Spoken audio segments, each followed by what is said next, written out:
kemampuan kita untuk mendalilkan. Apalagi pula ini ada telepon, bentar.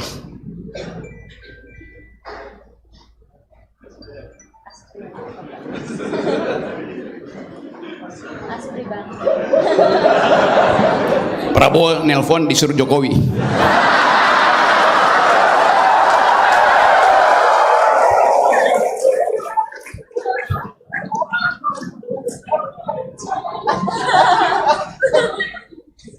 Mungkin ada intel di sini melaporkan ke istana.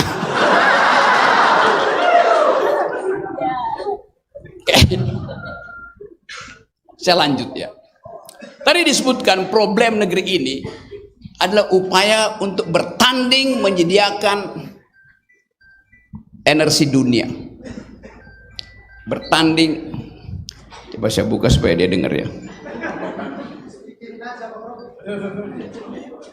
Jadi kita ada dalam keadaan yang memungkinkan kita bekerja sama untuk memikirkan mungkin nggak Indonesia jadi produsen energi terbarukan. Itu pertanyaan inti bagi kabinet nanti.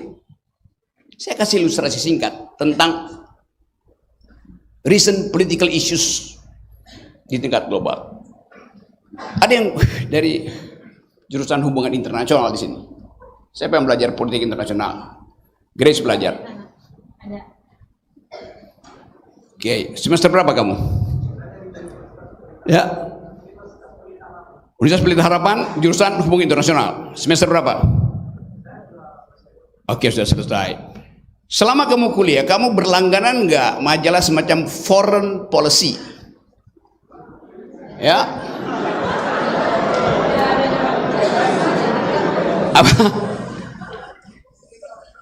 Oke, saya anggap aja saya dengar walaupun saya nggak tahu apa isinya.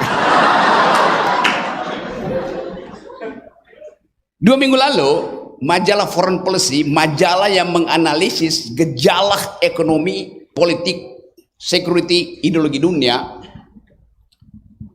tiba-tiba di majalah itu ada tulisan Luhut Binsar Panjaitan. Biasanya saya berlangganan majalah itu dari zaman mahasiswa karena saya sekolah pertama fakultas teknik, sekolah kedua fakultas hubungan internasional, lalu banyak sekolah lagi itu, terakhir sekolah filsafat. Di majalah itu Pak Luhut Binsar Panjaitan menulis satu artikel yang sangat kontroversial. Dia bilang begini, EV Amerika, apa namanya, electronic vehicle, mobil listrik hanya akan tergantung pada nikel Indonesia. Kami Indonesia menyodorkan kerjasama soal nikel, tergantung pada Amerika. Kalau Anda sekarang saya tafsirkan sedikit mengancam artikel itu. Kalau Anda tidak mau, konsekuensinya Anda tanggung. Intinya begitu artikel itu. Mungkin 3-4 halaman. Agak aneh buat saya. Karena foreign affairs itu adalah memuat hasil kajian akademik. Sementara Pak Luhut Binsar Panjaitan bukan rektor Unwira. Bukan seorang akademisi, tapi seorang politisi itu. Jadi pertanyaan pertama, bagaimana mungkin artikel itu tiba di foreign policy, dan pasti akan dibaca oleh Joe Biden di dalam asumsi beliau, atau akan dibaca oleh investor-investor yang sedang melakukan riset tentang energi terbarukan, energi alternatif. Jadi bayangkan, Indonesia frustrasi sehingga mesti menulis paper itu. Mungkin Pak Jokowi udah kesel karena ditipu terus oleh Elon Musk,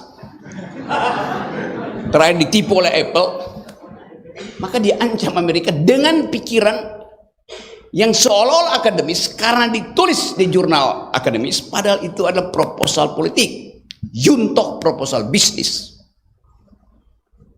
Jadi Anda bayangkan bagaimana proyek energi Indonesia itu bahkan diupayakan untuk dipamerkan, dijual murah dengan artikel semacam. Mungkin itu artikel sponsor aja, saya nggak tahu.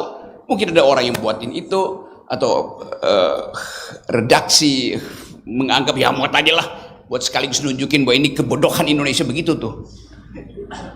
Satu waktu kita akan tahu apa motif itu. Jadi Indonesia frustrasi karena nikelnya itu di dalam penelitian dunia tinggal 8 tahun habis nikel itu. Akibatnya apa? Semua pemain nikel berupaya untuk mengeruk lebih banyak lagi karena tahu akan habis. Perspektif ekonomi yang bertentangan dengan proses ekologis. Mestinya kalau tinggal sedikit jangan lagi dieksploitasi. Kan begitu rumus oikosnya. Tetapi karena tadi tekanan akumulasi global dan keinginan Jokowi untuk punya dolar memaksa kita berpikir bahwa artikel itu adalah artikel untuk membujuk investor asing masuk ke Indonesia. Oke, itu 2 minggu yang lalu. Seminggu yang lalu saya baca artikel di tempat lain, di The Guardian, dibahas juga di New York Times. Artikel itu menerangkan bahwa Amerika sudah menemukan energi alternatif namanya sodium ion. Dasarnya apa? Yang belajar kimia tahu sodium apa? Natrium, garam. Ya, sodium ion yang daya suplai energinya melampaui daya suplai nikel untuk mengaktifkan mesin-mesin kalkulasi di zaman artificial intelligence.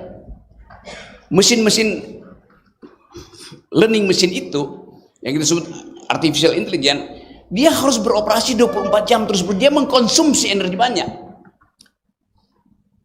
Dan supply energi paling efisien datang dari sodium ion itu. Dan pemerintah Amerika mensponsori penelitian itu melalui APBN.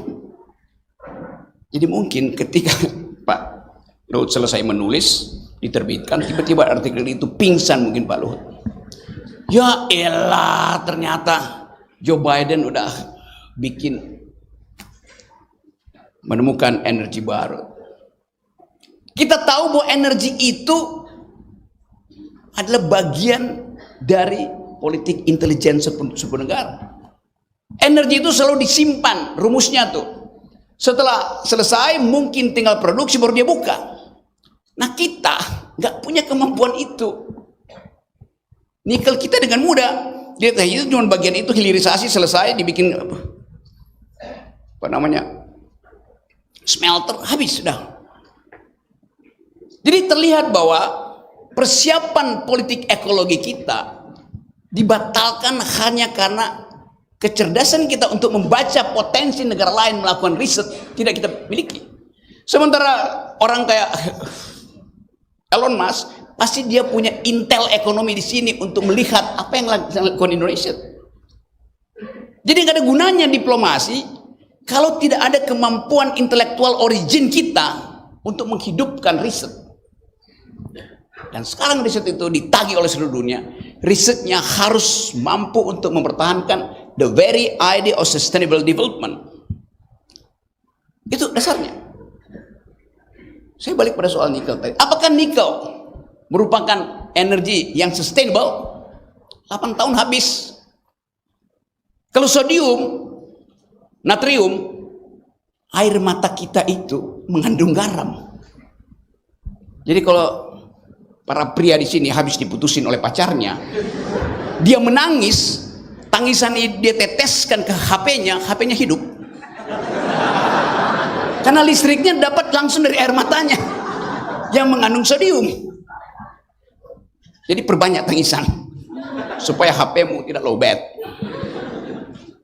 Jadi kita masuk di dalam satu cara berpikir yang radikal.